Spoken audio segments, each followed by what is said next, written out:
Hello, I'm Gus Downing, publisher and editor of the D&D Daily, and this is the LP News Network. Today we have with us Jim D'Arcy, Vice President, Loss Prevention and Food Safety at A&P Grocery Stores, a retailer with over 250 stores, doing over $6 billion in volume. Jim joined A&P in 2009 after spending 6 years at Home Depot. Over the last 5 years, Jim's been promoted 4 times. We thought it would be a great opportunity to sit down with him and talk about how he positioned himself for growth and internal promotion. As all of us obviously want to be successful, one of the keys is positioning yourself. And with his success, we wanted to share it with you. With that, I'd like to thank you for being with us today, Thanks, Jim. Gus. Nice to see you. You too. First, we'd like to congratulate you on your success at A&P. Thank you. And would love to know how you did it. But let's first look at one of the comments you made to me in a recent email about embracing the company culture. Eat, sleep, and breathe the company culture. Can you explain that and give us some examples, which include your playing Santa Claus on an executive holiday bus tour? And yes, I wasn't going to let you out of that one. I figured you wouldn't. That one up, I figured you wouldn't. Absolutely. Yeah, so corporate culture is heavy-duty stuff, right? And organizations spend a lot of time and effort creating corporate culture. So for me, being promotable is about living that brand, right? It's about taking that corporate culture to the stores and to the corporate office every time you come in, bringing in your game face. I remember my first day in loss prevention. We had a 2-day orientation, and coming from law enforcement, I don't think I was as prepared for retail as I thought I was.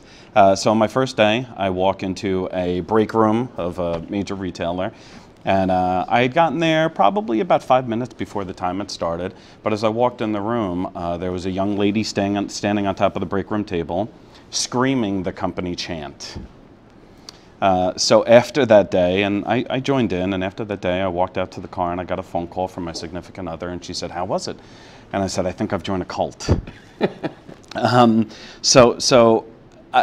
A year later, after breathing in that culture, wouldn't you know that I'm the person standing on top of the table and cheering, right? Good for you. So with respect to Santa Claus, as a director of loss prevention, I was asked... Something I've always wanted to do, by the way.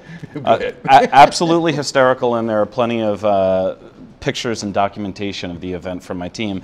So I was a director of loss prevention at the time, and the executive management team was looking for a candidate to play Santa Claus on the holiday bus tour they do. They go around to all the stores and spread some cheer. And it took a lot, but I swallowed my ego. I swallowed my pride. I put on the Santa suit, and I did the absolute best Santa impression I could get. And I'd like to think that, although a very small part in what I did to get promoted, I think it played some type of role in that promotion, because not only did the executive management team appreciate the hard work I had been doing, but I think in the back of their heads they remembered that, hey, Jim is that kind of guy who's going to step up and swallow his pride and play Santa Claus on Christmas, right? So I think that has a little part in where I am today. Sure. That was a great story. Thank you. Yeah. One of the other points you made to me recently talked about work ethic, rolling up your sleeves and demonstrating a strong work ethic. Can you talk to that for us? Yeah, I'll tell you a story. So in a past life, I was working for a retailer as a single store LP manager, which, by the way, was the best job I ever had. So I was a single store LP manager, and we had a terrible storm that came through New Jersey, and it overflowed a river, and that river flowed through my store.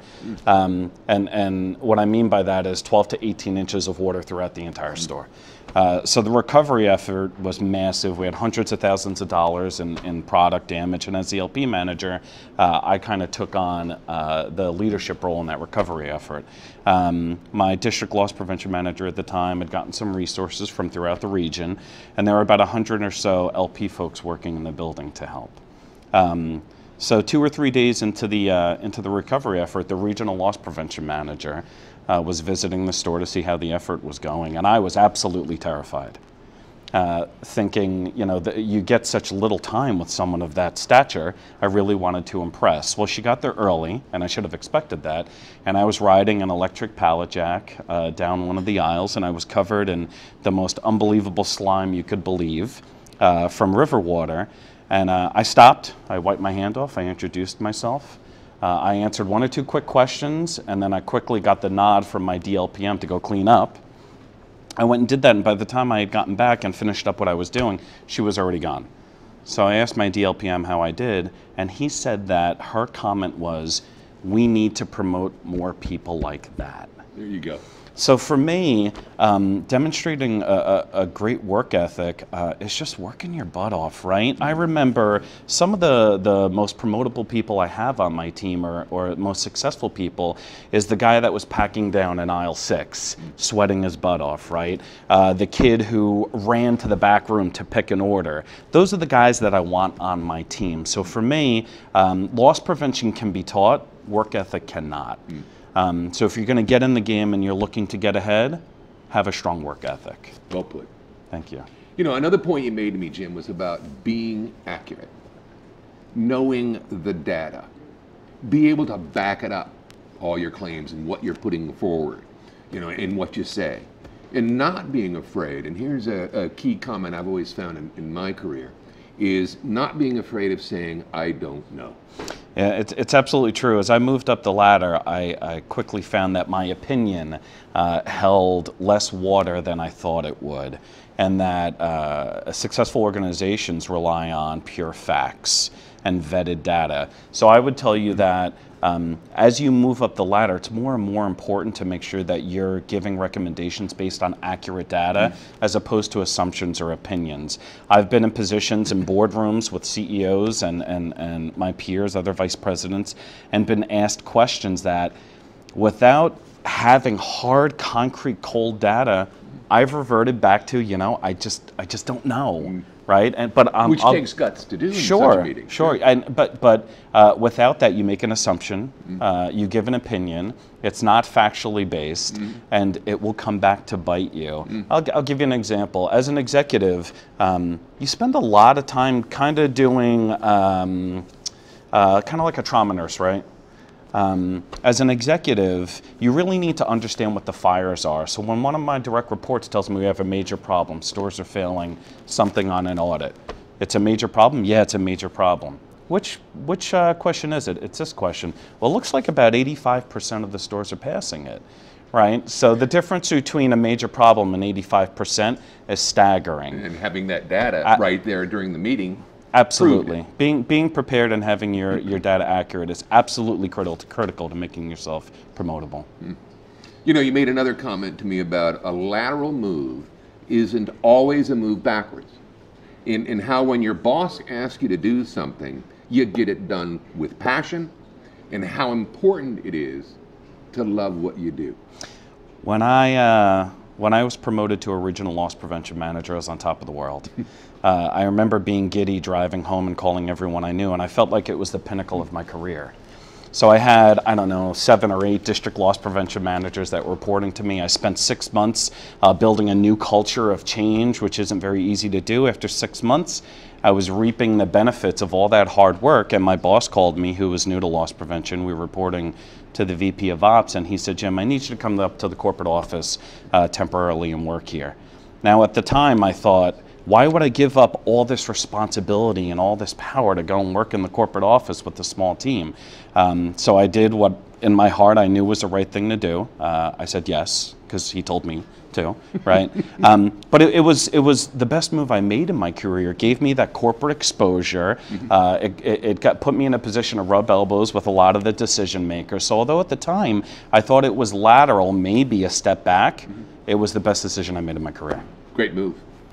You know, and now here's a quote from that conversation we had, and I absolutely love it. Being promotable is about supporting the overall business objectives before your own.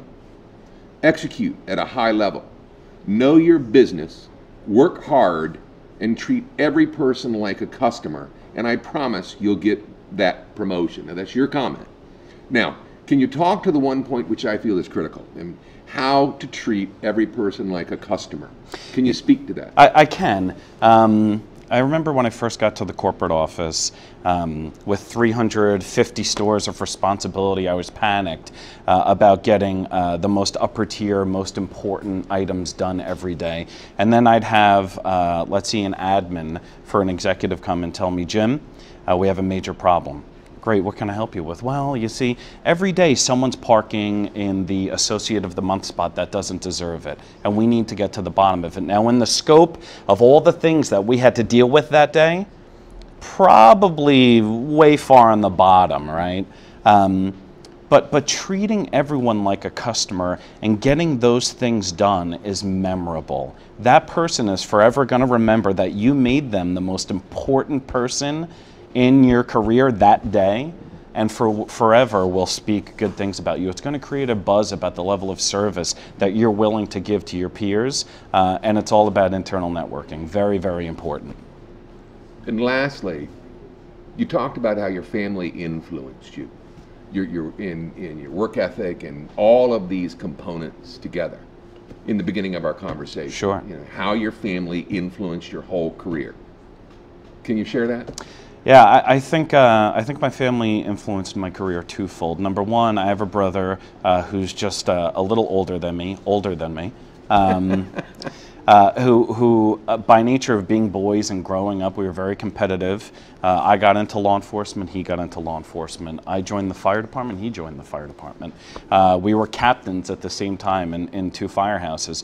So I think having that competitive nature with a brother, although it was certainly loving, we're best friends, having that competitive attitude with my brother certainly helped my career. On the other side of that, to the extent you don't have a sibling you can compete with, my family was instrumental in being a mentor to me. My father had a long, excellent career in law enforcement. My brother, the same. We're all overachievers. So having a mentor to kind of bounce major decisions off of was absolutely critical, and I'll tell you that if you don't already have a mentor, you better find one. There you go.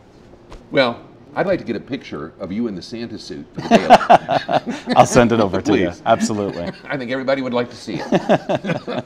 Jim, I want to thank you for sharing your story with us. We appreciate you taking the time. And on behalf of the viewers, I can say it's obvious how you got promoted 4 times in the last 5 years. Thank you, Gus. Well, that's it for this session of the LP News Network.